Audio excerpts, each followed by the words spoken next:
beaucoup de choses. C'est toute son histoire. Son histoire et sa richesse aussi.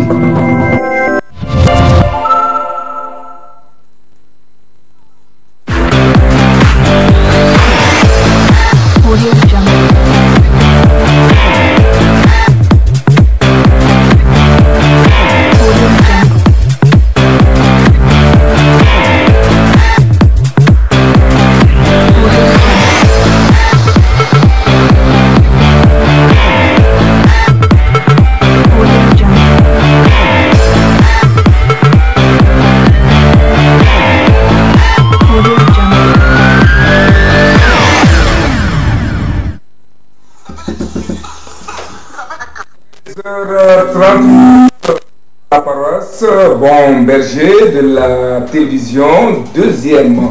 C'est l'heure de la messe médiatique, votre messe en direct de la paroisse Bon Berger de la télévision, deuxième.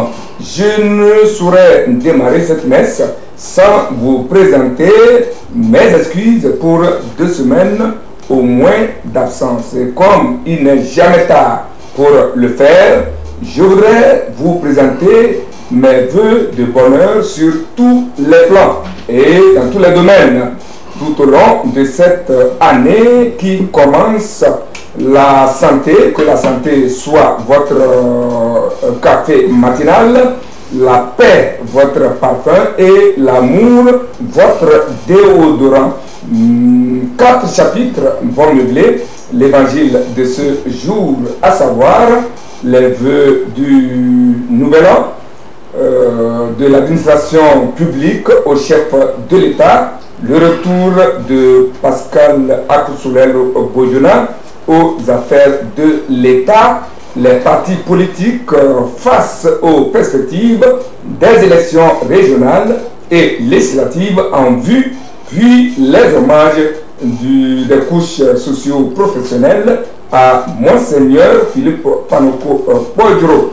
Tout ça a égrené avec Germain Essorana Pouli, qui est déjà sur le plateau. C'est le directeur de publication, j'allais dire, le curé de la paroisse Togo Réveil, puisqu'il s'agit d'une messe médiatique et nous attendons incessamment l'arrivée de Emmanuel Vivien Tomi de la paroisse Plume Libre qui va nous rejoindre d'un instant à l'autre. Il est également conseiller en communication politique, Emmanuel. Alors, bienvenue à toutes et à tous, vous qui nous regardez de partout dans le monde à travers l'application YouTube et dans la région maritime via votre canal digital ou analogique. Germain Pouli, bienvenue sur ce plateau. Bonne et heureuse année à vous, à votre famille et à vos collaborateurs. Merci Eric, bonjour. Bonne et heureuse année également à la direction générale de TV2, à vous personnellement, à Eric, et à tous vos collaborateurs, à tout le staff qui contribue donc à la réussite de cette mission-là. Bonne et heureuse année à tous les téléspectateurs qui nous suivent dans ce programme, et que Dieu nous donne la santé et que Dieu parraine toutes nos activités, qu'il nous donne ce dont on a besoin et qu'il éloigne de nous tout ce qui peut nous attirer des ennuis. Merci pour ces vœux qui nous vont droit au cœur. Je bénéficie de la collaboration technique de Amouzou, Messan, le doyen de la maison, au cadrage, et de Alexandre Tchalim, le fidèle serviteur de l'autre côté de la mise en onde et en orbite. Je suis Eric Tanander, le prince héritier de la Bina 1. Voilà. Les jardins de la présidence de la République ont reçu la visite des centaines du personnel de l'administration publique. Ils sont allés, j'ai même présenté leurs vœux au chef de l'État et à ses collaborateurs. C'est une tradition qui a été respectée, n'est-ce pas, Germain? Une tradition qui avait été suspendue pour certaines raisons liées notamment à la pandémie de coronavirus Covid-19. Et donc, plus de 2 ans après, le sommet de l'État a renoué avec ce traditionnel cérémonial donc, de présentation de vœux au chef de l'État. Dans un format qui a été un peu différent donc, de celui des autres années, où on voyait des personnalités et les membres de l'administration défiler et présenter individuellement ou en groupe leurs vœux au président et lui serrer la main au passage. Et cette fois-ci, ça a été fait autrement, avec des vœux qui ont été présentés par le secrétaire général de la présidente de la République au nom de l'administration, le ministre Trimois, donc qui a présenté ses vœux, et les vœux que le président de la République a reçus. On se rappelle que dès les premières heures de cette année 2024, le chef de l'État avait déjà présenté ses vœux au peuple togolais, et cette fois-ci c'est donc lui qui reçoit les vœux de l'administration et des autres corps constitués. On ne peut que saluer le retour de cette cérémonie-là qui offre l'occasion à des personnalités, dont celle de l'administration territoriale, de souhaiter leurs vœux au président. Et vivement que les années qui suivent ce cérémonial reprennent totalement. Je l'annonçais tantôt, il est arrivé, c'est bien Emmanuel Vivien Tomi, président, directeur général donc, du journal Plume Libre, à qui nous souhaitons une confraternelle et cordiale bienvenue et en même temps nos voeux de nouvel an pour le compte de cette année 2024, des voeux de bonheur, de santé, de prospérité sur tous les plans. Bonne année à tous les téléspectateurs et téléspectatrices de la télévision nationale TV2. Oui, télévision deuxième. L'une des télévisions les plus suivies par nos concitoyens. D'accord. Au fin fond du Togo. Et bonne année également à toute l'équipe de la TV2 et à tous ceux qui suivent la messe de dimanche, la messe intitulée La Une. Je pense que vous avez déjà commencé par le sujet de souhait de vœux au chef de l'État par l'administration publique. Vous savez, l'heure de constituer juste une tradition, le souhait des vœux constitue effectivement une valeur. Parce qu'il faut faire un bilan de ce qui s'est passé l'année précédente et faire effectivement des vœux, mais aussi prendre des résolutions, des perspectives pour l'année nouvelle. Donc c'est important qu'on se souhaite, et dans nos familles, et dans nos entreprises, mais aussi au sommet de l'État, des vœux, et qu'on espère que ce qui n'a pas été réussi l'année précédente soit quand même un succès pour l'année en cours. Voilà, parlant des vœux, Germain, nombreux sont ces Togolais comme moi qui continuent d'attendre le traditionnel message vœu du chef de l'État à la nation. A-t-on raison d'espérer? Je crois qu'on connaît suffisamment notre président. On l'attend habituellement entre le 31 et le 1er janvier. 31 décembre et le 1er janvier, on l'attend autour du 27 avril également pour la fête de l'indépendance. Et donc c'est parfois ou une fois, on l'a attendu aussi lors donc de son passage à l'Assemblée nationale pour faire l'état de la nation. Mais après, comme je le disais, on sait qu'il n'est pas forcément à ces rendez-vous-là. Surtout que cette fin d'année a été assez pénible avec l'incendie des marchés, donc du marché d'Aguassi essentiellement et d'autres marché secondaire. Ça avait créé une certaine émotion au sein de l'opinion nationale. Et en ce moment, ce qu'on attendait du chef de l'État, je crois qu'il l'a fait. Il s'est mis aux cheveux de ces dames-là. Et on se demandait après, est-ce qu'il y aurait un message pour parler un peu de tout cela et revenir. Le chef de l'État a choisi de ne pas s'exprimer. En tout cas, jusqu'ici, il l'a pas fait. Je ne sais pas s'il le fera encore, mais c'est peu probable qu'il le fasse pour l'occasion du Nouvel An. Et donc, après, comme je le disais, nous sommes habitués à un président qui parle très peu. La dernière fois qu'on l'a entendu pour un discours pour le 27 avril dernier, il a choisi d'accorder une interview historique à la presse togolaise, donc à travers nos confrères de Niveau TV. Et donc, comme je le dis, il nous habitue à son style. Mais l'essentiel, ce ne sont pas les paroles. L'essentiel, ce sont les actions. Les Togolais ont envie de savoir que leur président est un peu plus proche d'eux. Je pense que c'est ce qu'il a fait non seulement à l'endroit des femmes du marché d'Aguassier, mais il a essayé de soutenir toutes les couches défavorisées à l'occasion des fêtes en distribuant beaucoup de cadeaux à travers le pays.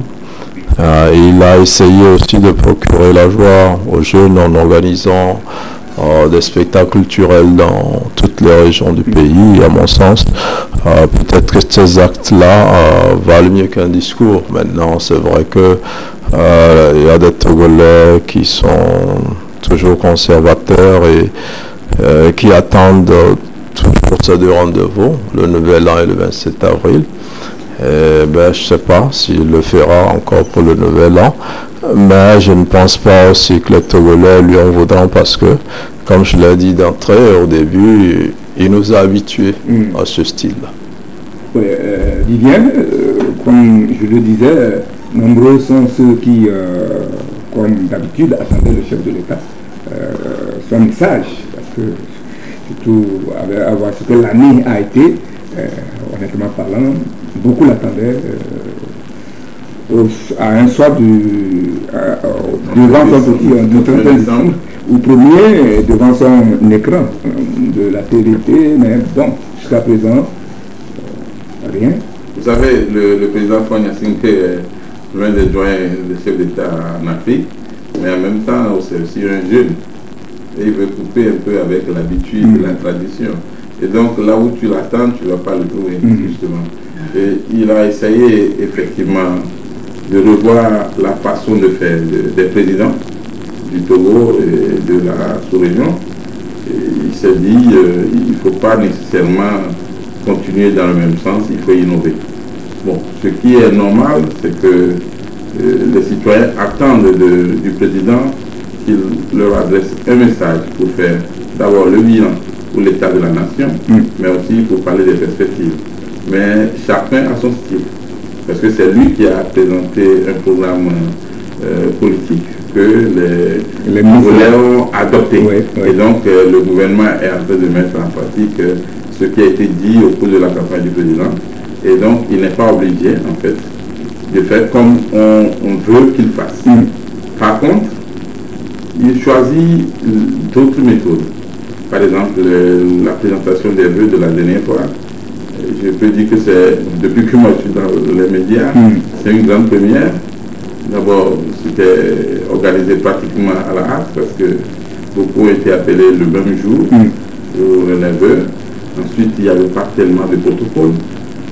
Avant, c'était tout un programme sur 10 jours, minimum une semaine.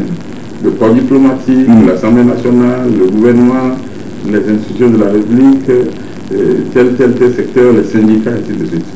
Mais tout cela aussi a des coûts, ne serait-ce que le temps qu'on passe pour le faire. Et donc, en tant que président, il a le droit d'innover, mais aussi de laisser des impacts et puis d'essayer de faire ce qu'on appelle la jurisprudence pour demain. Un autre président viendra, il va choisir peut-être d'autres formes pour s'exprimer. Mais le nécessaire, c'est que tout le monde le sait, le président de la République a l'obligation de s'adresser à la nation au moins une fois par an, quelle que soit la date qu'il aura choisie. Oui. Et le prédécesseur avait choisi de faire les vœux ou d'adresser le message souvent le 13 janvier. Comme Maurice Olympio faisait ça le 26 avril. Et puis le président Faure Gnassingbé, il faisait deux messages. Un message à l'occasion des fêtes de fin d'année, mais aussi un message à l'occasion de la célébration de l'indépendance. Et donc, je pense que pour ça, on ne peut pas lui en vouloir. On peut le critiquer parce qu'on veut entendre sa voix, on veut l'écouter, c'est normal.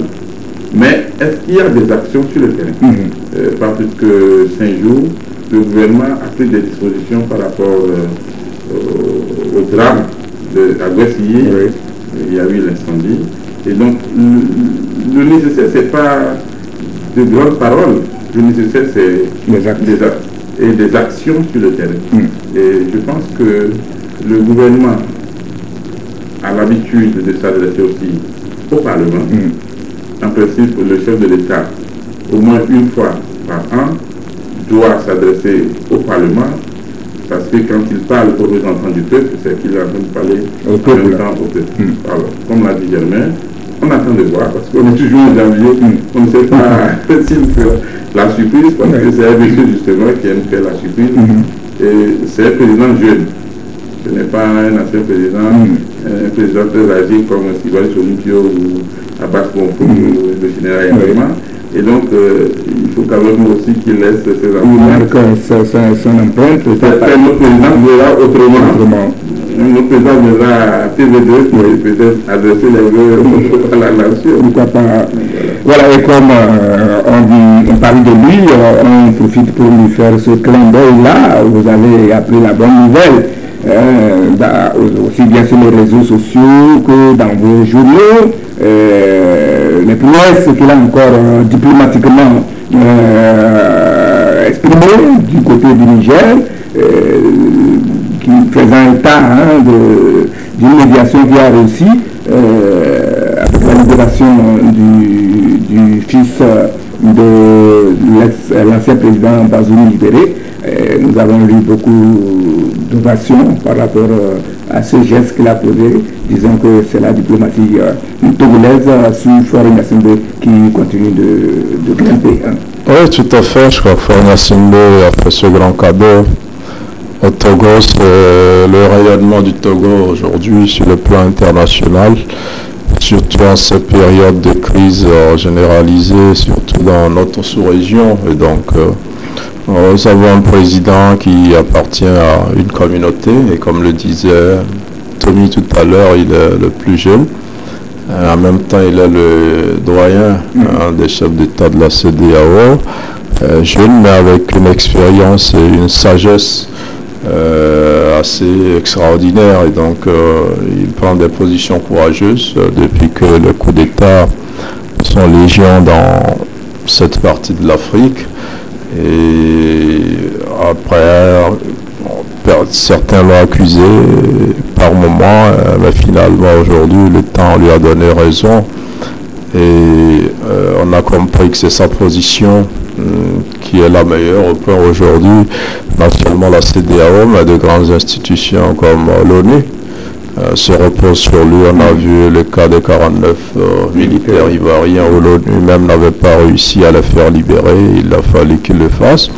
Récemment, les agents français arrêtés au Burkina, la France a fait recours à lui. Donc on voit de plus en plus que sa position au départ aujourd'hui est celle-là qui lui permet de faire la médiation, d'être désigné non seulement par les pays qui sont en foi avec la communauté internationale, mais par la communauté internationale elle-même qui le désigne comme médiateur, et donc pour décanter un certain nombre de situations. On ne parlera pas du Tchad, on ne parlera pas de Centrafrique et tout ça, où la médiation togolaise est assez active. Donc dans notre sous-région, avec le Niger, il y a eu une certaine évolution, donc avec la libération des membres de la famille du président Bazoum, et on ne peut que saluer ce travail-là. qui est fait par le Togo, qui aujourd'hui met notre pays en orbite en tant que force diplomatique donc, dans la sous-région. Donc, tous nos vœux de succès au président Faure Gnassingbé et que Dieu l'accompagne dans cette mission qui n'est pas du tout facile, mais qu'il réussit malgré toutes les difficultés ambiantes. Viviane, c'est un joli cadeau de Nouvel An pour le Togo et puis pour le Niger avec cette médiation. Vous savez que le Togo est un pays habitué à la médiation, à la facilitation, à la négociation et au dénouement de beaucoup de crises. On a vu déjà le rôle que le président Sylvain Solicu avait joué dans les années 62 pour la résolution de beaucoup de crises, notamment en Afrique centrale. On a vu également le rôle que le président Yadema Gnassingbé avait joué, notamment dans la résolution de la crise au Tchad. On a vu un président qui a accepté de monter dans une pirogue pour aller rencontrer la rébellion. Il faut être courageux pour le faire. Et on a vu aussi le rôle que le Togo joue au sein de la SDN et puis de l'ONU, notamment au niveau du Conseil de sécurité. L'Afrique n'a pas un pays permanent pour le moment au sein du Conseil de sécurité, mais le Togo a laissé ce côté. Je pense que la médiation, la paix et puis aussi la facilitation pour que les frères ennemis de mes pays s'entendent, ça fait partie désormais de notre culture.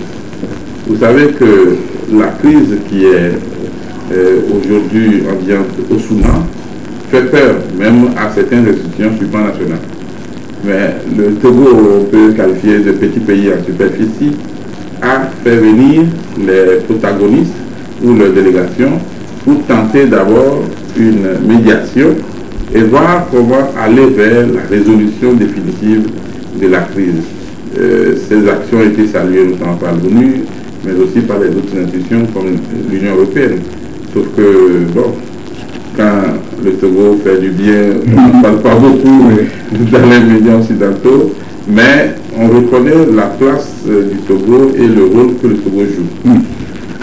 Au niveau du président Gnassingbé, je crois qu'il a décidé d'appliquer une politique internationale qui paye, pas seulement pour le Togo, mais pour la sous-région. Vous savez, le Togo est l'un des rares pays à être membre de la francophonie, en même temps membre de Commonwealth. Le Togo a de très bonnes relations avec la Turquie, la Chine, mais le Togo n'a jamais rompu ses relations avec la France. En même temps, le Togo est très ouvert à la Russie et la dernière fois, le président est allé même pour signer des accords de coopération au fin fond du continent asiatique. Et donc, qu'est-ce que nous voulons faire en tant que pays? C'est essayer de faire régner la paix et aussi essayer de réconcilier les frères ennemis. Vous savez, le Togo n'est jamais pour le coup d'État. Le Togo est un pays qui condamne sévèrement, catégoriquement le coup d'État. En même temps, ce n'est pas parce que nos frères ou les pays frères ont fait des coups d'État qu'on va les isoler et faire souffrir la population. Parce que quand vous décrétez des sanctions, ce ne sont pas nécessairement les premiers responsables, les jeunes au pouvoir qui souffrent, mais c'est la population. Malheureusement la pauvre population ou bien les citoyens à la base. Et donc, il faut saluer et encourager cette diplomatie agissante et dynamique. Et vivement que cette année 2024, notre pays puisse continuer, mais aussi relever les défis, notamment avoir plus d'ambassades et de consulats et regrouper plus les Togolais, y compris même les exilés politiques partout dans le monde. D'accord. C'est un vœu que nous partageons tous sur ce plateau devant les téléspectateurs. Alors, parmi le personnel qui entourait le chef de l'État lors de la présentation des vœux, il y avait quelqu'un que l'on a perdu, dont on a perdu de vue il y a au moins 7 ans.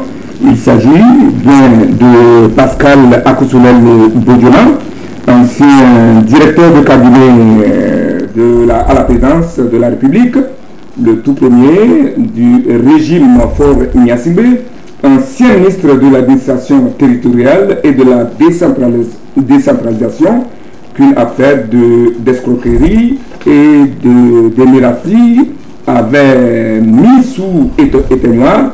Il réapparaît de plus belle manière et rentre par la grande porte en qualité de conseiller spécial chargé, de chef de l'État chargé des affaires politiques. Là-dessus, des journaux se sont exprimés. Je vais faire l'effort de vous les présenter en live. C'est d'abord, voilà les lecteurs qui dit retour aux affaires Pascal Bodona, de nouveau avec Faure Gnassingbé. Le journal de préciser que l'ancien ministre d'État, ministre de l'administration territoriale, de la décentralisation et des collectivités locales, Pascal Bodona donc, reprend du service auprès de Faure Gnassingbé. Et l'autre journal, c'est bien le dialogue qui titre et qui écrit: pour l'instant, l'on ne peut avec exactitude dire ce qui justifie ce retour de Pascal Bodona aux côtés de Faure Gnassingbé. Tout compte fait, dit le journal, pour une surprise, c'en est une. Les jours à venir, nous édifierons sur la question. Le journal dit: Pascal Bodona, conseiller spécial aux affaires politiques, l'ancien ministre, marque son grand retour. L'autre journal, c'est bien celui de le journal Flambeau des démocrates, voilà, Flambeau des démocrates, qui écrit Libération, qui écrit selon donc Flambeau des démocrates, qui parle d'un retour en grâce. Et bien, avec cette nomination, l'on pourra conclure que l'histoire de Ruth n'aura finalement été qu'un rêve pour les natifs de Kouméa qui retrouvent ses vieilles amours. Voilà, c'était donc quelques titres parus à ce sujet. Et à présent, le débat avec Germain Pouli. Alors, Germain, disons que la politique a sa raison, que la raison même l'ignore, pour paraphraser Blaise Pascal. Oui, c'est un moment politique. La politique, c'est avant tout une science que ceux qui pratiquent maîtrisent. Au gré des circonstances et des moments, donc on voit beaucoup de choses se passer. Donc il y a eu, vous l'avez dit, cette affaire dite d'escroquerie internationale qui aurait mêlé à l'époque l'homme d'affaires Feu Aguabertin, l'ancien PDG de Elf, Loïc Le Floch-Prigent, le ministre Pascal Bodona et d'autres personnes. Une affaire qui ne sera finalement pas élucidée parce que on sait que le Floch, pour des raisons médicales, a été libéré. Aguabertin, avant son décès, s'est exilé. Et donc, finalement, l'affaire n'a pas évolué. Mais c'est une affaire qui a quand même mis un grand froid dans les relations entre le ministre Pascal Bodona et le président de la République. On le décrivait comme un homme de confiance du président. Et quand cette affaire est arrivée, on a dit qu'il était tombé en disgrâce. Il était éloigné donc du chef de l'État. Et donc on en était là quand en 2020, à la fin du processus électoral et lors de la cérémonie de prestation de serment, on a vu le ministre Pascal Bodona donc dans la salle qui était bien positionné. On se demandait mais qu'est-ce qui se passait parce que on le signalait plutôt en avoir pris ses distances avec le parti UNIR, et comme Loïc le disait, il avait lui-même promis qu'il serait tenter d'aller construire sa hutte, puisqu'on ne voudrait pas de lui au sein de sa hutte familiale et politique qui était unie à l'époque. Et donc, tout ça, on se demandait, mais qu'est-ce qui se passait? Donc, je crois que c'était déjà le premier signal. Donc du retour de Pascal Bodiona, même si certaines indiscrétions affirment que depuis tout ce temps, il a continué par le chef de l'État et lui se sont rencontrés. Donc, beaucoup d'eau finalement ont coulé sous les ponts et le 29 décembre dernier, à partir d'un décret présidentiel, donc on apprend qu'il est de retour dans l'entourage présidentiel en tant que conseiller spécial en charge des affaires politiques. Alors, l'information a été diversement appréciée. Certains ont salué le geste du président Faure Gnassingbé en renouvelant sa confiance à Pascal Bodiona. D'autres n'ont pas compris parce qu'ils ne s'attendaient pas à ce que ça se fasse, parce qu'ils pensaient que finalement les deux personnalités étaient en divorce consommé. Et donc, comme vous l'avez dit, on est en politique et les querelles ou les divisions, on a vu un peu, même dans des cas beaucoup plus extrêmes, avec Gilles Christ-Olympio et Faure Gnassingbé, le UFC et UNI à l'époque qui étaient pratiquement des ennemis, qui en 2010 ont signé un accord de partage de pouvoir et ça a traumatisé certains Togolais qui n'ont jamais imaginé un tel scénario. On le voit récemment donc au Tchad avec ce qui se passe entre Succès Masra et le président Déby. Et donc c'est dit qu'en politique rien n'est jamais définitivement clos. Les gens peuvent être des compagnons, après ils peuvent ne pas s'entendre, après ils peuvent revenir s'entendre, et en politique je crois que c'est les résultats qui sont importants, et un président de la République s'entoure des personnes sur lesquelles il a une certaine confiance, s'entoure des personnes qui ont une certaine expérience, et je pense que Faure Gnassingbé estime que sur des questions politiques, le ministre Pascal Bodiona peut lui être d'une utilité et qui lui confierait probablement certaines missions sur ce terrain-là, et donc il a fait revenir. On le décrit aussi comme un animal politique, quelqu'un qui aime la politique. Et donc, c'est un poste taillé pratiquement sur mesure, parce que c'est quelqu'un qui ne peut pas ne pas faire la politique. Il aime ça et c'est ce qu'il a choisi de faire. Et le chef de l'État fait bien donc de le reconduire à ce poste, espérant que tout se passe bien dans l'intérêt du peuple togolais, surtout de la classe politique togolaise qui est à un tournant important à la veille donc d'élections aussi importantes attendues à la fin de ce premier trimestre 2024. Julien, c'était un Bodiona Pascal débordant d'énergie, qu'on a connu par le passé, avant le triste feuilleton. Aura-t-il la même énergie, surtout par rapport au poste qu'on lui a conféré? Vous savez, tout à l'heure, on citait un autre Pascal. Maintenant, nous sommes sur Pascal Bodiona.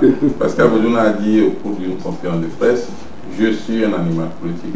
Je suis une bête politique d'ailleurs. Ouais. Et donc, je ne vois pas Pascal Bodiona loin de la politique.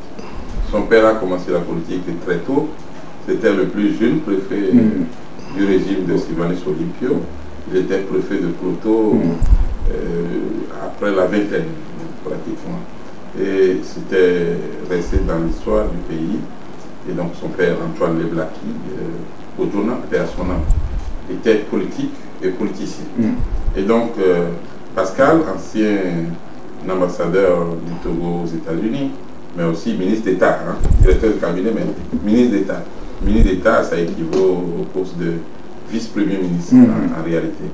Donc c'est très difficile pour l'homme de s'écarter de la politique. Et maintenant, c'est un retour à la maison, un retour d'abord dans son camp politique, dans son parti, un retour également aux affaires, aux côtés du président de la République. Et on ne peut saluer cette réconciliation. Vous savez, l'Église catholique au Togo a l'habitude de prier. Les familles qui ne s'entendent pas, il faut que ces familles s'entendent. Les acteurs qui ne s'entendent pas, il faut que ces acteurs-là s'entendent. Donc, quand il y a ce rapprochement-là, on ne peut que saluer cette élévation d'esprit, ce courage politique. Et puis, quand on parle de Pascal Boudouna, c'est quelqu'un qui a beaucoup donné à la politique du Togo, déjà très jeune. Il s'est engagé, il a travaillé pour la nation, il continue à travailler pour la nation. L'écarter alors qu'il n'est pas encore à l'âge de la retraite, ce serait faire du tort au pays. Et je crois que c'est ce que le président Faure Gnassingbé a compris. Maintenant, le poste qu'il va occuper ou qu'il occupe désormais, c'est un poste stratégique. Chaque président de la République, même les présidents d'institutions en principe, ont besoin de conseillers politiques. Parce que le conseil politique, il doit tabler sur les questions ayant à la gestion du pays, donc à la politique, et faire des propositions concrètes. Ça veut dire que l'un d'être écarté ou laissé juste sous éteignoir, M. Boudouna Pascal a poussé le loup, occupe encore une place de choix dans la politique de M. Faure Gnassingbé, le président de la République, et dans la politique directe du parti uni. Alors, certains peuvent se dire, ben, c'est une déception. Déception par rapport à quoi? Est-ce que M. Boudouna est obligé d'être en guerre avec le président de la République? Je ne pense pas. J'ai même parlé tout à l'heure du cas de Jikis Olympio. Si on disait à beaucoup de personnes que Jikis Olympio et Faure Gnassingbé allaient devenir des amis, des compagnons et puis aussi des collaborateurs directs, parce que je l'ai dit sur ce plateau, le président de la République envoie des fois M. Jikis Olympio en mission au nom du Togo, parce qu'il est président d'institution, mais maintenant il est le chef de file d'opposition. Et donc on ne peut pas continuer par se faire la guerre pendant toute la vie. Nous sommes des frères, il faut s'entendre. Mais ça ne veut pas dire aussi qu'il faut effacer l'opposition. Parce qu'il faut toujours qu'il y ait des opposants pour que ceux qui sont au pouvoir puissent être critiqués, rappelés à l'ordre, et pour qu'ils sachent qu'il y a des regards qui observent tout ce qui est mené comme action. Donc, sur ce plan, je pense que on va souhaiter une très bonne carrière, ou une nouvelle carrière à M. Boudouna. Il est plein d'énergie. Et on espère que cette énergie sera au service du peuple togolais pour notre bonheur. Je voudrais avoir votre avis par rapport à cette même question. C'était un Boudouna débordant d'énergie que nous avons connu par le passé. Aura-t-il la même énergie, surtout par rapport à son nouveau poste? Je pense que, comme l'a dit Vivian tout à l'heure, il n'est pas vieux, donc il est encore jeune, il a de l'énergie. Maintenant, les rôles sont un peu différents parce qu'avant, il était beaucoup plus exposé en tant que porte-parole du gouvernement. Et en tant que ministre de l'administration territoriale, il traitait avec tous les préfets, tous les chefs cantons, enfin tous les départements du Togo. Aujourd'hui, il a un rôle beaucoup plus discret. Mais la mission n'est pas moins importante. Donc, on a des porte-paroles du gouvernement, on a le ministre Trimo, on a Madame le ministre de la Communication, donc qui sont deux porte-paroles qui ont été créés sous le gouvernement Toméga Dogwe, donc et qui font ce job. Après, maintenant, en tant que conseiller spécial, le président en charge des affaires politiques, il a un rôle important à jouer, mais je pense que ça va être un rôle beaucoup plus discret, beaucoup moins exposé que par le passé. Et je pense aussi que depuis toutes ces difficultés, le ministre Pascal Boudouna aussi a tiré les leçons de la vie, en général, de la vie politique en particulier. Et donc, sans doute qu'il a les connaissances nécessaires, il a la sagesse, il a le recul, parce que c'est quelqu'un qui, on le disait tantôt, qui ne peut pas s'empêcher de faire de la politique.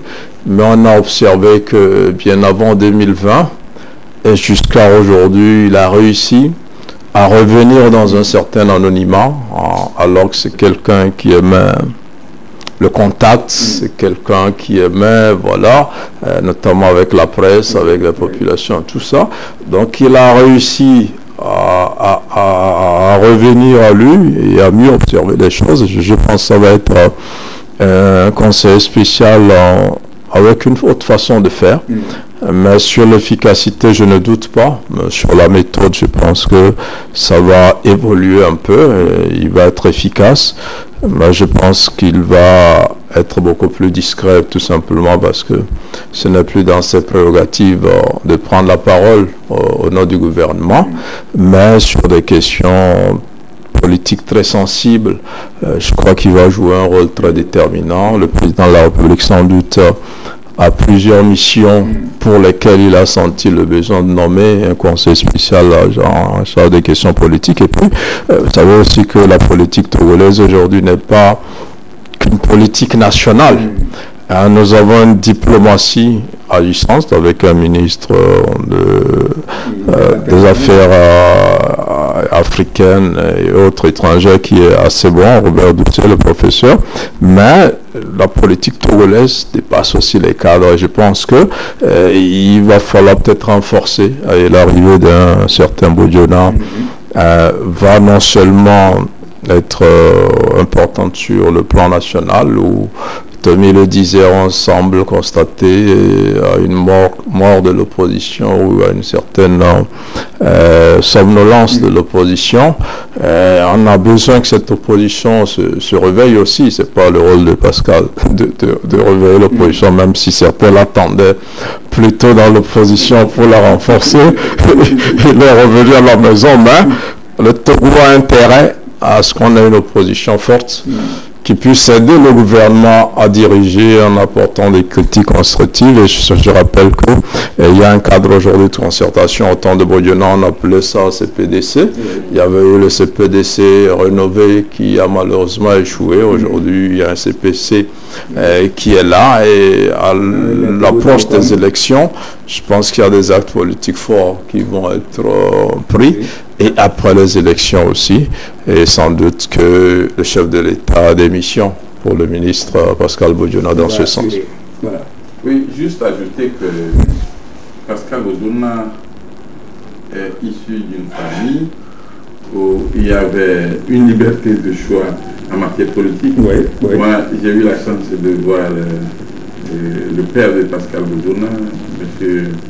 Antoine Leblaki Bodiona. Oui. J'ai eu même la chance de travailler avec lui sur certaines de ses œuvres. Mais j'ai compris que c'était une famille où Leblaki était un pro Sylvanus Olympio, UFC pur, cuite dans le temps et puis après UFC. Et en même temps, Pascal Bodiona était ancien RPT, maintenant uni, et chacun respectait le choix de l'autre. Je pense que j'ai beaucoup... C'était une famille démocratique. Hein? J'ai beaucoup apprécié cela. Autant M. Leblaki, Antoine Bodiona, était le préfet le plus aimé de Sylvanus Olympio, autant Pascal Bodiona était l'ambassadeur le plus choyé du président Eyadema et après proche collaborateur de M. Paul Nyasingbe, le président de la République. Premier directeur de cabinet du président de la République, Nyasingbe. Je pense qu'il y a certaines valeurs qu'on ne peut pas écarter d'un seul coup parce qu'il y a eu, entre-temps, mésentente, il y a eu un problème. C'est ça la conviction politique, justement. Et il est important aussi qu'au Togo, on évolue. Il faut que l'opinion comprenne que ce n'est pas parce que j'étais opposant, maintenant je m'entends bien avec le parti au pouvoir, qu'il faut me jeter les pierres, non. Puisque l'aspiration de chaque parti politique, fut-il de l'opposition ou pas, c'est un jour conquérir le pouvoir et puis de façon pacifique, et la par les coups d'État du Sahel, moi je suis contre les coups d'État, conquérir le pouvoir et puis l'exercer. Et donc aujourd'hui, on est libre de choisir son camp. Et ceux qui attendaient justement que Pascal Bodiona crée un parti politique pour s'opposer au président Florien Singbe, ils seront bien déçus, mais ils n'ont rien à faire puisque la liberté de choix politique appartient à chaque citoyen. Ça ne se discute pas. Très bien. Janvier, puisqu'on a embrayé sur la politique, allons-y. Janvier 2024, mars 2024, cela fait calcul mentalement 2 ou 3 mois, et 2 mois et demi ou 3 mois environ, pour les partis politiques et associations de se tailler une place dans les prochaines mandatures consulaires ou législatives. Et déjà, si côté Union pour la République unie et certains partis de l'opposition comme le PDP, on sent la mobilisation, ce n'est pas le cas dans bon nombre d'autres partis d'opposition comme la l'ANC, le CAR, la BNP, etc., qui continuent par poser des préalables. Là, je m'adresse d'abord à Viviane. Tony, ce constat l'avez-vous fait? Vous savez, chaque parti politique a sa stratégie de communication. Vous savez, si on parle des élections, en réalité, il y a ce qu'on appelle le cycle électoral. Le cycle électoral commence à la fin de chaque élection. C'est-à-dire que nous avons fait les élections présidentielles en 2020. Ça veut dire que chaque parti politique sérieux devrait commencer par se préparer pour les élections présidentielles de 2025. Ce n'est pas à la veille de 2025 qu'on va commencer par élaborer des stratégies, des plans ou penser aux candidatures et autres façons de mener la campagne. Et donc, est-ce que les partis politiques de l'opposition sont sur le terrain? Bien sûr, ils sont sur le terrain. Peut-être qu'ils ne veulent pas donner un peu d'argent aux médias que nous sommes. Ils ne communiquent pas beaucoup autour, contrairement aux partis unis qui, en plus d'être sur le terrain, communiquent des fois. Parce que ce n'est pas aussi toute activité du parti unir qui est médiatisée. Et donc, chaque parti politique a sa stratégie. Vous savez, il y a des partis politiques qui ne veulent même pas qu'on sache qu'ils sont en train de travailler sur le terrain. Bon, le nécessaire, justement, c'est les résultats. Qu'est-ce que nous aurons à la fin des élections législatives prochaines? Je ne vais pas revenir sur la date des prochaines élections, parce qu'il faut relativiser les choses. Mais bon, là, en tant qu'acteur politique aussi, il ne faut pas mettre la charrue devant les bœufs. Ce qui est sûr, le Togo devra organiser les élections législatives et régionales dans quelques mois, semaines ou encore plus. Mais il faut noter que pratiquement tous les partis sont en train de se préparer. Si tu vas dans les états-majors des partis politiques, de l'opposition comme du parti au pouvoir, il y a une forte mobilisation. Un travail de base est fait, notamment, il y a des partis politiques qui ont commencé déjà par choisir leur candidat, ou du moins penser à quelle méthode utiliser pour choisir leur candidat. On a même vu des candidats potentiels, parce qu'ils ne sont pas encore déclarés et leurs dossiers ne sont pas arrivés au niveau de la CENI ou acceptés par la Cour constitutionnelle ou la Cour suprême. Ça dépend parce que pour les élections législatives, c'est la Cour constitutionnelle qui est l'organe suprême de gestion, mais pour les élections régionales et municipales, c'est la Cour suprême qui s'en occupe. Et donc, il y a quand même une forte mobilisation. Certains partis politiques ont choisi de ne pas trop s'ouvrir aux médias, peut-être ils ne veulent pas donner de l'argent aux médias, mais on sent de l'homer assez facilement. Mais est-ce qu'on peut mobiliser sans médias? Si on n'est pas obligé en politique de tout médiatiser. Il y a aussi l'effet qu'on veut. Est-ce qu'on veut nécessairement qu'on sache que nous sommes sur le terrain comment on appelle ça, au fin fond du pays Moba? Est-ce qu'on veut que tout le monde sache qu'on est dans la préfecture de Tandouar? Aujourd'hui, ça dépend. Il y a des partis qui choisissent de communiquer. Parce que quand tu communiques en réalité, d'autres citoyens sont au courant de ce qui se fait et pour appréhender aussi les messages que vous avez eu à véhiculer. Mais en même temps aussi, comme il y a une concurrence, il y a des partis qui choisissent de taire leurs activités. Le nécessaire, c'est d'être efficace sur le terrain. Mais je peux rassurer tous ceux qui nous suivent que à cette heure, à ce que je sache, le Parti uni est sur le terrain et beaucoup de partis politiques de l'opposition sont également sur le terrain. Je vais leur dire que les médias aussi ont besoin de moyens, surtout les médias privés, et donc il faut qu'ils communiquent pour que nous aussi on puisse avoir quelque chose à mettre sous la dent. Parce que dans tous les cas, ils savent qu'ils viennent vers nous ou pas, nous allons en parler puisque c'est l'actualité. Peut-être c'est ce qui motive leur attitude. Germain, tout ça, et alors que certains partis posent encore des préalables, je ne sais pas, est-ce que ces partis-là oui, je crois que pas voilà, de nous 2018 par exemple.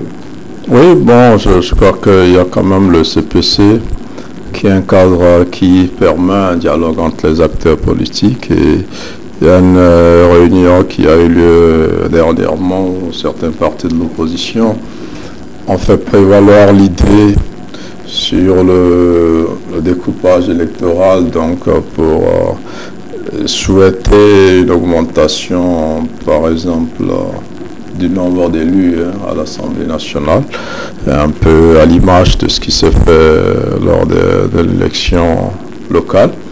Donc l'idée en réflexion. Dernièrement, un autre parti, et pas des moindres, est sorti pour demander tout simplement le report de ces élections de leur couplet avec la présidentielle en 2025. Donc tout ça sera probablement l'objet d'un consensus politique. Sinon, le gouvernement a fixé le cap sur la fin du premier trimestre, mais tout dépendra du dialogue entre les acteurs politiques. Cette date pourra être repoussée comme elle pourra être maintenue. L'essentiel, c'est que les acteurs s'accordent pour qu'on ait des élections consensuelles et paisibles et transparentes. Et on parlait tout à l'heure donc du ministre Pascal Bodiona en charge des questions politiques. Je crois peut-être qu'on le verra sur son premier chantier à l'occasion de ce dialogue-là.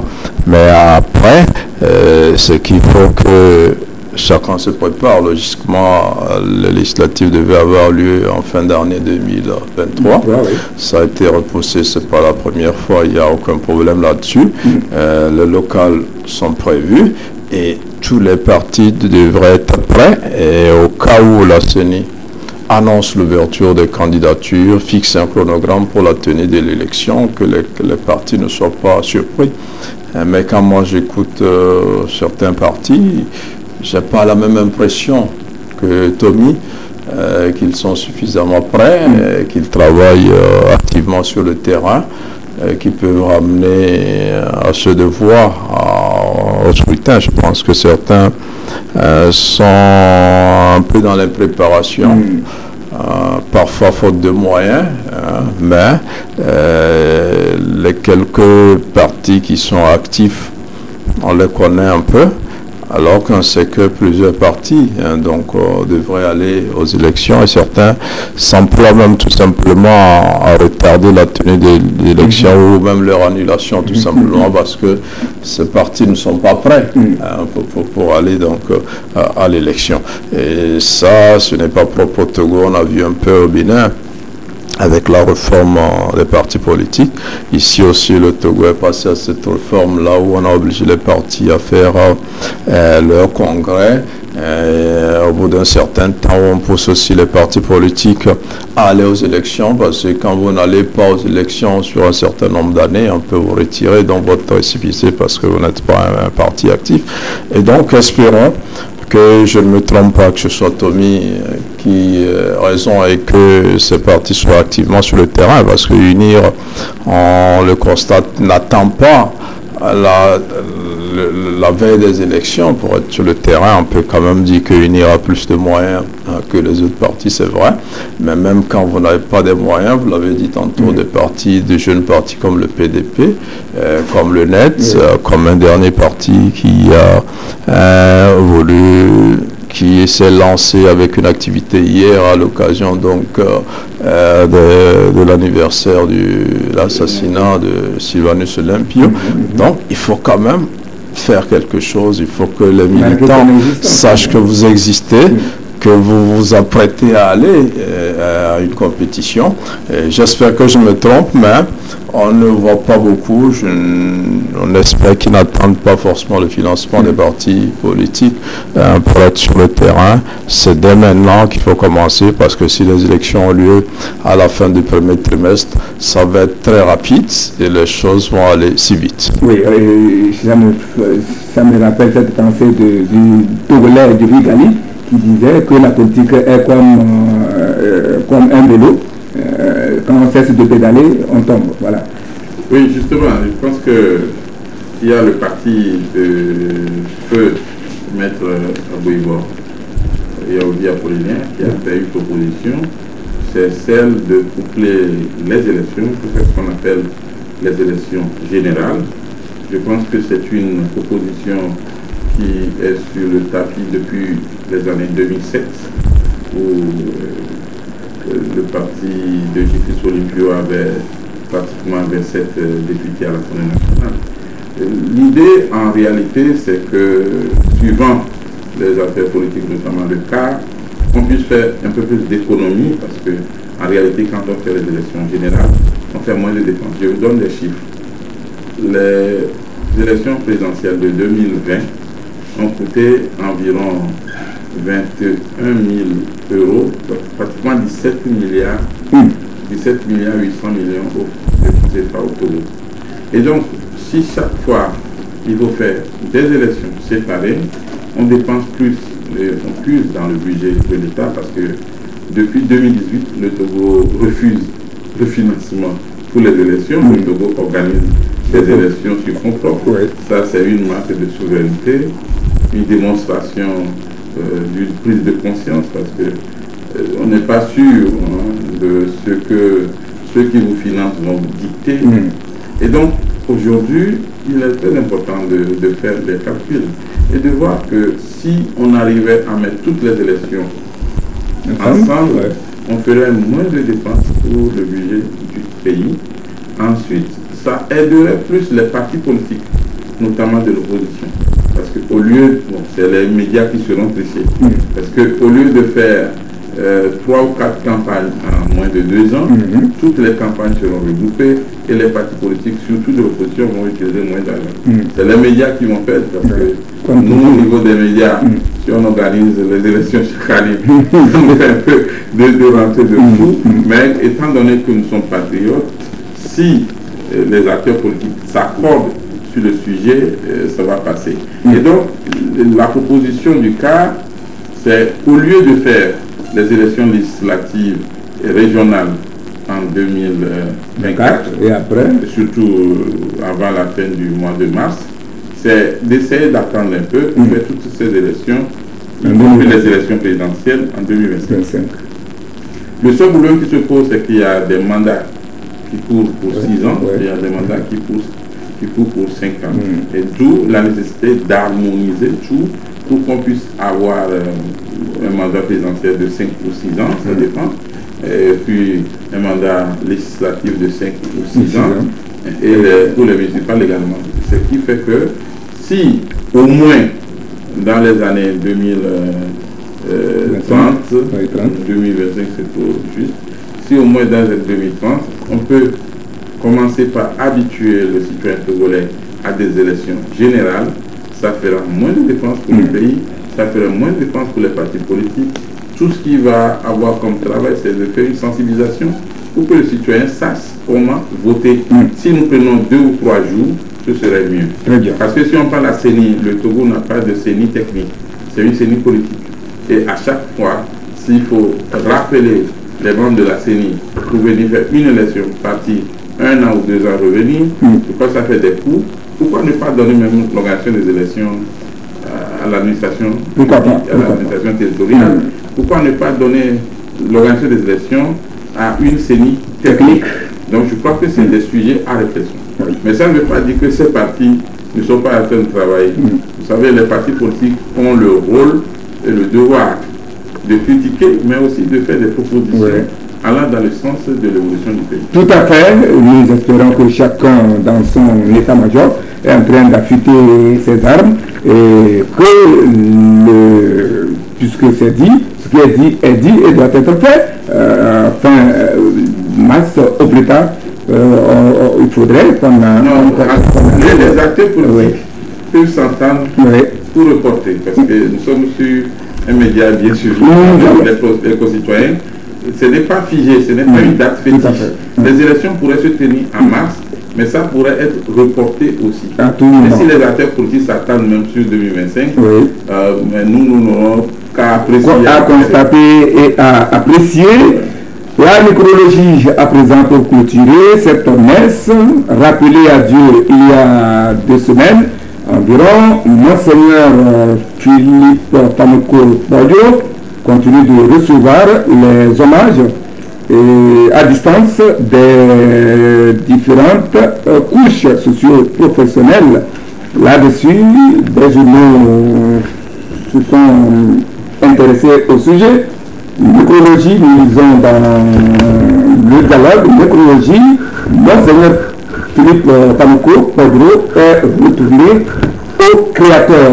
Monseigneur Philippe Famoko Pedro, archevêque émérite de Lomé, est décédé à l'âge de 94 ans, précise le journal. Un autre journal qui s'en est intéressé, c'est bien le journal Flambeau démocrate non, plutôt le journal, vous nous excusez, bien, la lanterne qui dit décès en exil de Monseigneur Pedro, c'est la fin d'une époque, et le journal se demande que deviendra le nom DMK. Et ce n'est pas fini.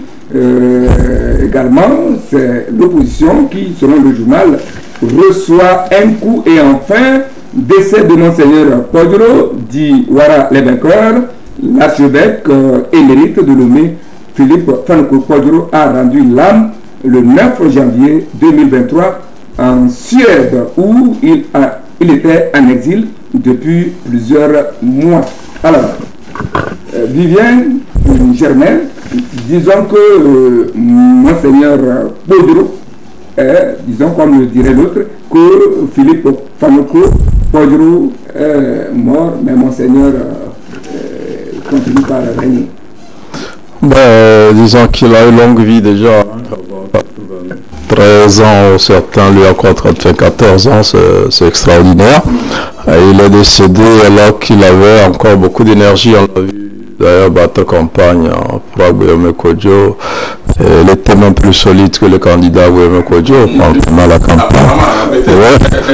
Non, mais pas apparemment plus solide. On a vu les images.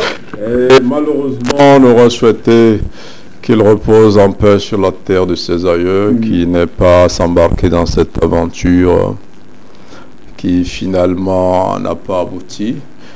Quelqu'un disait que c'est l'opposition qui prend un coup, mais je ne pense pas que l'opposition prend un coup. Je pense que malheureusement, Monseigneur Pedro a donné un coup à l'opposition avant de partir en exil, parce que le leader de l'opposition de l'époque aujourd'hui est totalement affaibli grâce à lui.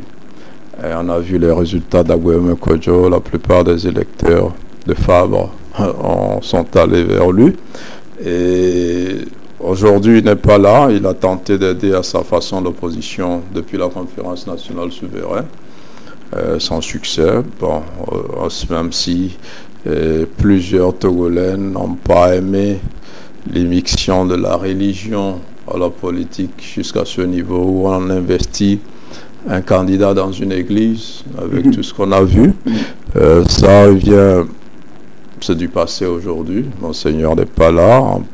En plus, il est assez vieux. On estime qu'il a été manipulé de bout en bout dans cette aventure-là. C'est pas grave. Il est parti, que Dieu le reçoive.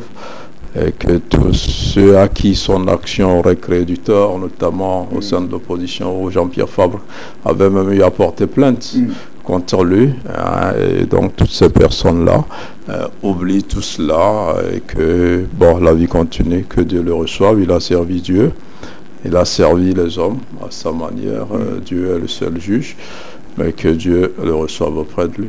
Oui, Vivien, disons, comme le dirait l'autre, que Fanoko est mort, vive Kodjoro. Il faut saluer d'abord la mémoire de l'homme, parce qu'il est quand même un ancien président d'une institution de la République.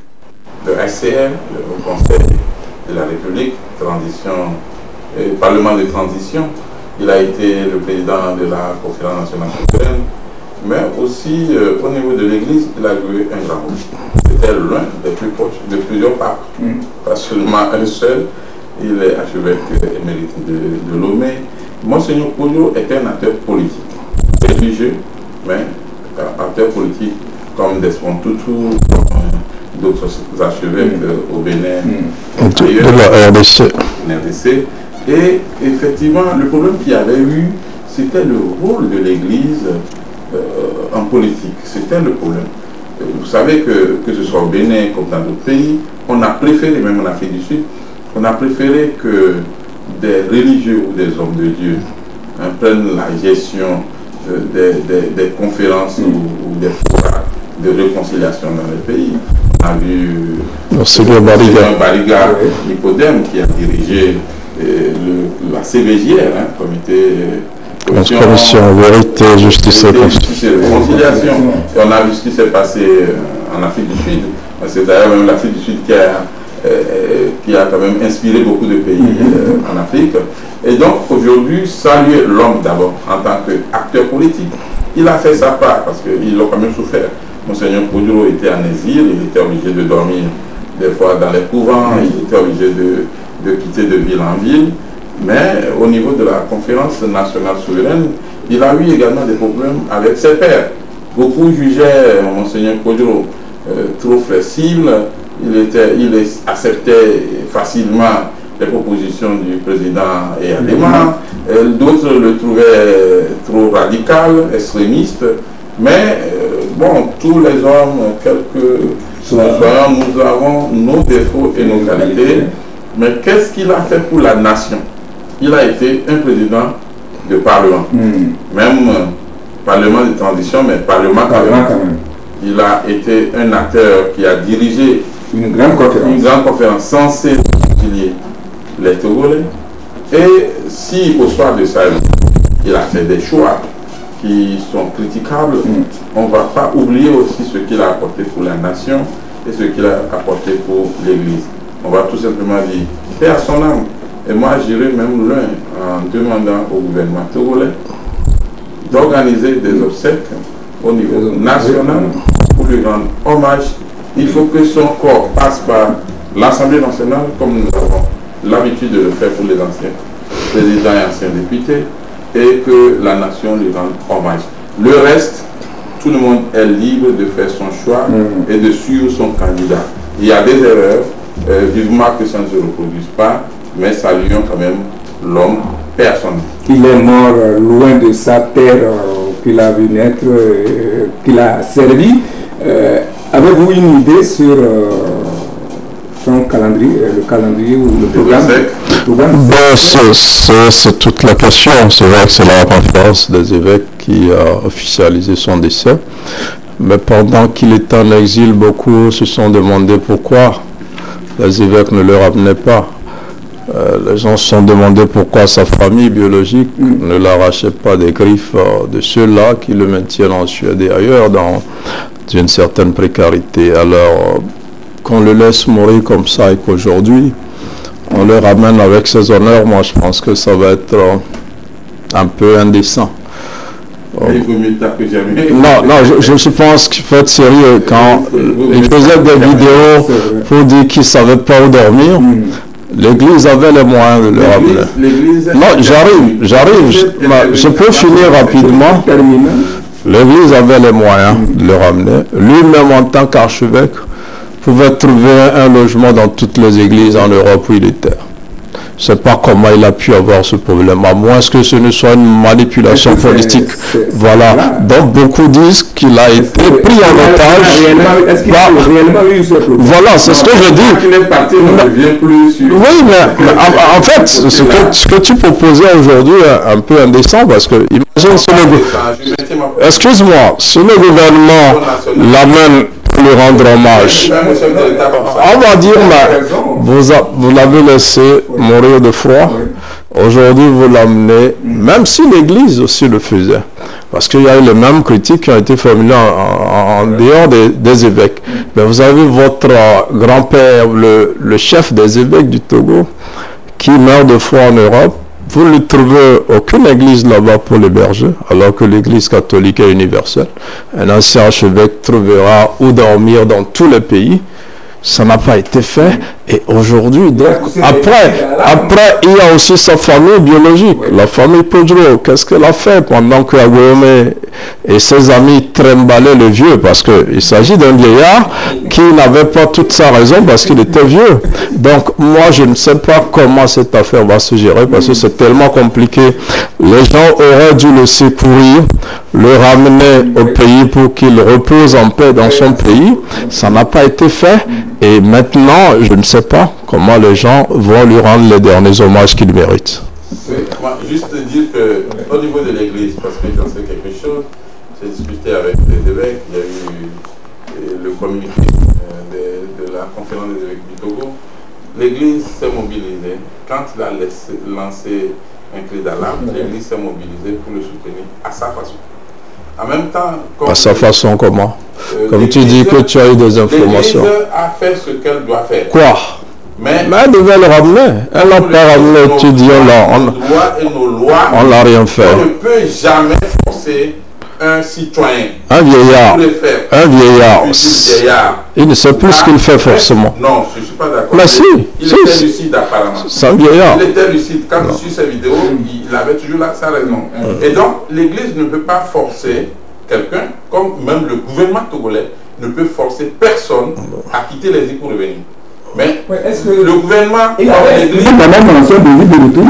Le gouvernement comme l'Église pouvait dire, ok, si tu reviens, il n'y a aucun problème, comme l'avait souligné le ministre Barara. C'est-à-dire que vous êtes un citoyen, vous avez le droit, suivant la Constitution, de libre circulation, vous avez même le droit d'asile. Et si vous voulez revenir, vous dites que vous voulez revenir et l'État met les conditions. Non, c'est pas non. Mais au niveau, on parle de quelqu'un qui a 93 ans. Tu sais, à cet âge en Europe, ils sont même dans des asiles. Hein. C'est parce qu'il est physique. Personne à 100 ans. Non. La loi ne permet pas de forcer la personne à revenir. Quelqu'un qui est en exil... Mais tu as dit qu'il a lancé un SOS, non? C'est lui-même qui appelle à l'aide. Il a lancé un SOS. Pour rester là-bas? Non. Mais voilà, là il faut le ramener. Je m'en tiens à la vidéo. Voilà. Et juste après, l'Église catholique, par la voix des évêques, a sorti un communiqué. Je ne parle pas de communiqué. L'Église va faire ce qu'il faut. Est-ce qu'ils ont fait? Pour venir en aide. C'est ce qui a été dit. Et quand j'ai posé la question, non, je ne suis pas dans le clergé pour en parler, mais j'ai posé la question aux évêques, notamment à Monseigneur Alonou. Ce qui devrait être fait est fait. C'est quoi? Qu'est-ce qui a été fait? L'Église, qu'est-ce qui a été fait? Le gouvernement, non. Et même la coalition politique de Monseigneur Podro, personne ne pouvait forcer aucun citoyen à quitter les îles. C'est trop facile. De force pour venir, pour revenir au pays. Maintenant, il n'est jamais trop tard pour bien faire. Que moi je dis. Ce qui a été raté, il faut essayer de rectifier. Dans tous les cas, du moment où la personne est décédée, on ne revient pas sur certains aspects de sa vie. Mais aujourd'hui, en tant qu'ancien président du Parlement de transition, que l'État togolais, par le biais du gouvernement, fasse ce qu'il faut pour lui rendre hommage. qu'il faut faire ce qu'il faut faire et on laisse les critiques faire leurs critiques. Mais si on ne fait rien, non, il faut s'occuper des gens de leur vivant. C'est pas autour des cadavres. C'est pas autour des cadavres qu'il faut faire du folklore. Le gars, il était vivant, il avait besoin de l'aide. Vous lui avez pas apporté cette aide. Maintenant, mais il a reçu quelle aide? Il a reçu quelle aide? Ce que je dis, il y a des églises catholiques dans tout le pays. Ça, c'est son choix. On aurait pu, même s'il ne revenait pas, lui trouver un bon logement quelque part dans une église en Europe. Est-ce que ça a été fait? Non. Mais qu'est-ce qu'on peut faire maintenant en tant qu'État, que l'État togolais essaie de... Tu veux mettre l'État en difficulté. Les gens vont lui dire, vous avez laissé le bonhomme mourir, maintenant vous venez... Non. Dans tous les cas, c'est sa dernière volonté qu'il va être respecté. Même Jésus-Christ a été critiqué. Tout ce que le gouvernement va faire. Aidons les gens de leur vivant. Aidons les gens de leur vivant. Vivant, comme nous sommes d'accord. C'est ce qui est important. Aidons les gens. Après tout le reste, n'est que folklorique. Mais s'ils meurent, il ne faut pas les laisser à la famille biologique ou à l'église. Cette question, je l'ai posée exprès. Je pouvais m'en passer parce que quel que soit ce que nous disons ou ce que les gens disent, en réalité, en Afrique comme partout ailleurs, c'est la dernière volonté de l'homme qui doit être respectée. Est-ce qu'il a demandé ces hommages-là? Je crois. Voilà. Sur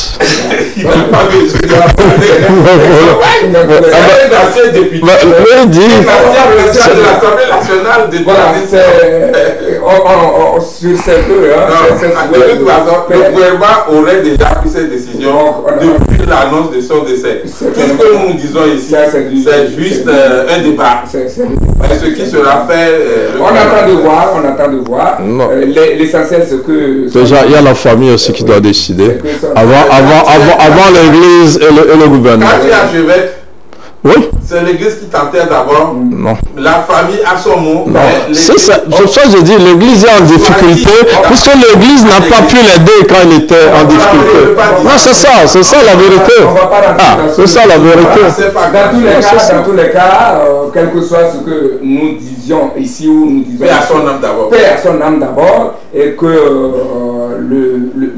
l'Esprit Saint l'accueille, que Dieu Tout-Puissant l'accueille dans son royaume. Et que l'État lui rende hommage. Oui, l'État va lui rendre hommage. Bon, nous faisons notre part. Non, c'est pas notre part. Moi, je suis pas d'accord que l'Église et l'État se mêlent de ça aujourd'hui parce que ici, il a lancé...